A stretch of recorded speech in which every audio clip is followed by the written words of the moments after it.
Hello everyone, welcome to another YouTube video on the OCD Recovery channel. Now today I am talking about cutting compulsions when it matters, when it counts, during the real tough moments, the real difficult periods, when you are triggered, when you are in a life and death situation with OCD, heightening the urgency and intensifying the feelings. When you are anxious, when you are panicking, when you are incredibly uncomfortable, when you feel like you would do anything to get relief, when you are desperate for relief and certainty, just to get rid of a feeling, just to escape and look for the exit of how you feel. When you're in that moment, it is so important that we are resisting compulsions, because that is when it counts. That is when it really matters. Because when we're in a relatively calm state of mind, of course you don't want to just be doing compulsions throughout the day, of course. But it's a lot easier to not do compulsions when you're calm, when you're not as anxious, when you're not as panicked, when you're not in a distressed state. It's a lot easier to resist those compulsions.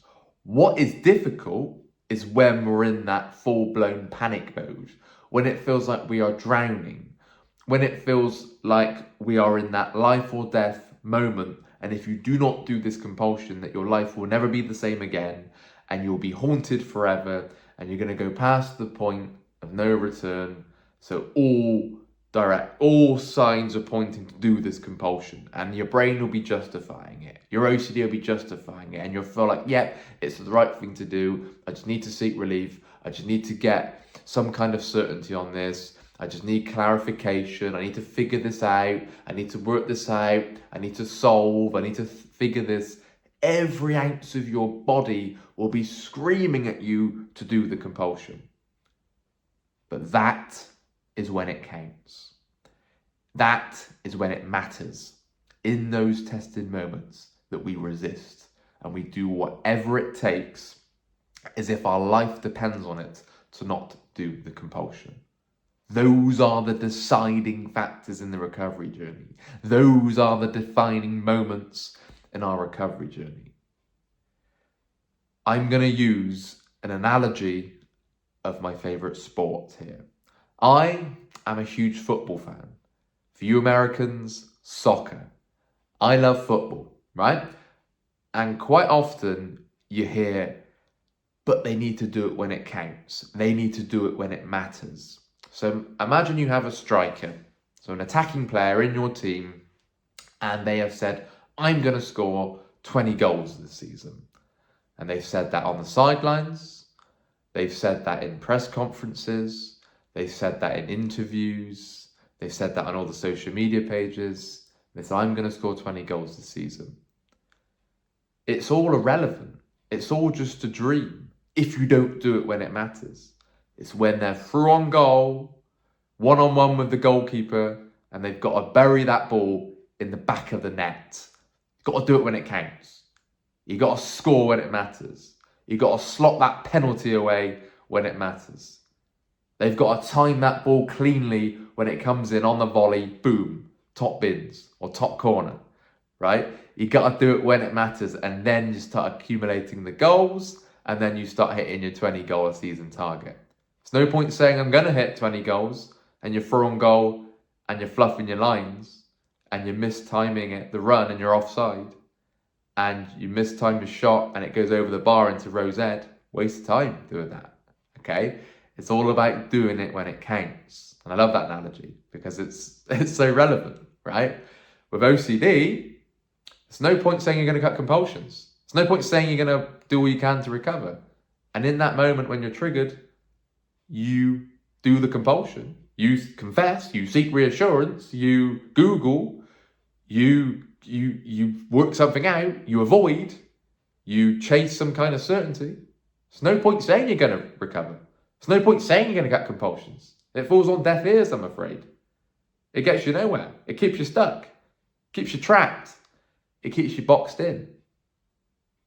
So really think about this.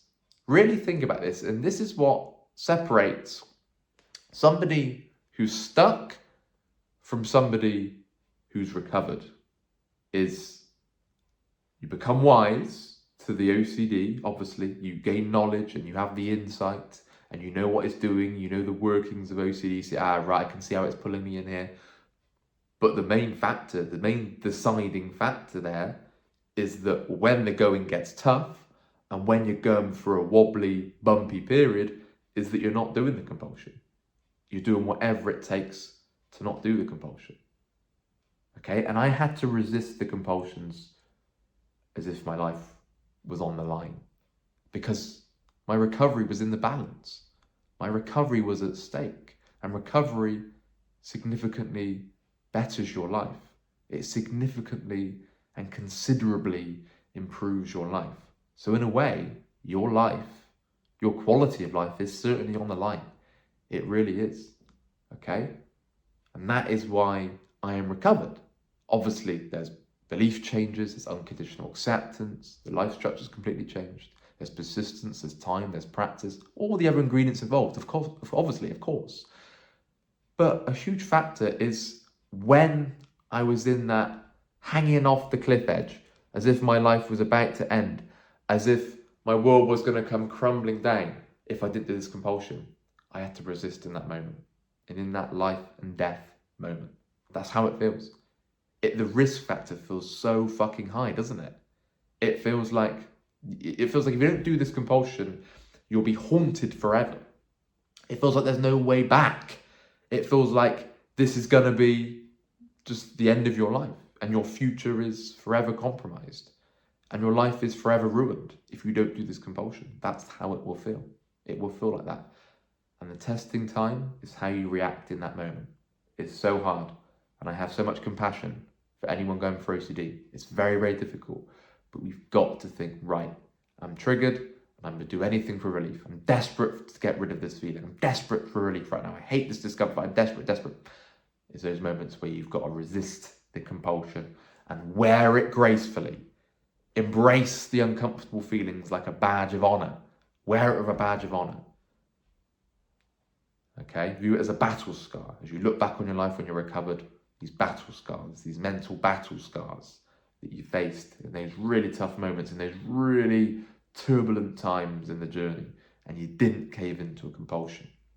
If you use the football analogy, whether you can finish the ball in the back of the net, whether you can score and slot it past the keeper or fire it into the top corner, that separates the amateurs from the pros, right? Somebody who's succeeding at a very high level. If you look at Erling Haaland as an example for you football fans at Manchester City, he finishes on a lot of the time, right? With calm, composure. There's no panic. There's no heat of the moment, rush to the head decision. It's slot it past the keeper because he does it when it matters. Don't want this to turn into a football video, but he does it when it counts. Okay? There's no point saying you're going to do it when it counts, and then as soon as you're through on goal to score, you fluff your lines, you miss the ball, you fall over the ball. It's all about doing it when it counts on the journey, not just when you're calm, not just when you feel ready, not when you just feel, oh yeah, I'm relatively calm now, I haven't got a big occasion coming up, I can be triggered for tomorrow, it's fine, I won't do the compulsion. No, it's even when you got your vacation tomorrow, when you got your wedding day tomorrow, when you got your big social family event coming up, when you got your weekend coming up, when you're trying to enjoy a moment, when you're trying to feel present, it's then is that you're still resisting the compulsions, as if your life depends on it. Your recovery is in the balance, and it's so, so important that we resist compulsions in those really difficult times when every ounce of your body is screaming in to get relief and screaming to get certainty and screaming for control and screaming for comfort. We've got to try and resist at all costs. If you are interested in one-to-one calls, because this is easier said than done, of course, you're going to need a bit of guidance, you're going to need a bit of direction, You're going to need to hear from people that have been there and been through it and know exactly how that feels in that moment when you are compelled and you feel obliged to do a compulsion. So please email phil@ocdrecovery.com to get in touch with the coaches here. My name's Sam. We have Rob, the founder of OCD Recovery, Nick, Momin, Gemma and Elliot. Get in touch with Phil, email Phil, message Phil, harass Phil, send all the emails in the world to Phil, send him millions of WhatsApp messages. He'll love that. He'll be very appreciative of that. And then get booked in, and we can get you booked in on our busy schedules, but we'll see you as soon as we possibly can, because we are focused on the mission of OCD recovery. Okay, you don't have to live a life being stuck forever. You don't have to just put up and manage the anxiety symptoms. You can recover. You can get better. You can overcome. But it's going to take those testing periods and those testing moments where your life feels on the line to get through it and resist the compulsions and embrace the discomfort as if your life depends on it. It is that serious, and you can recover. You really, really can. Take care, guys, and we'll speak again. Bye-bye.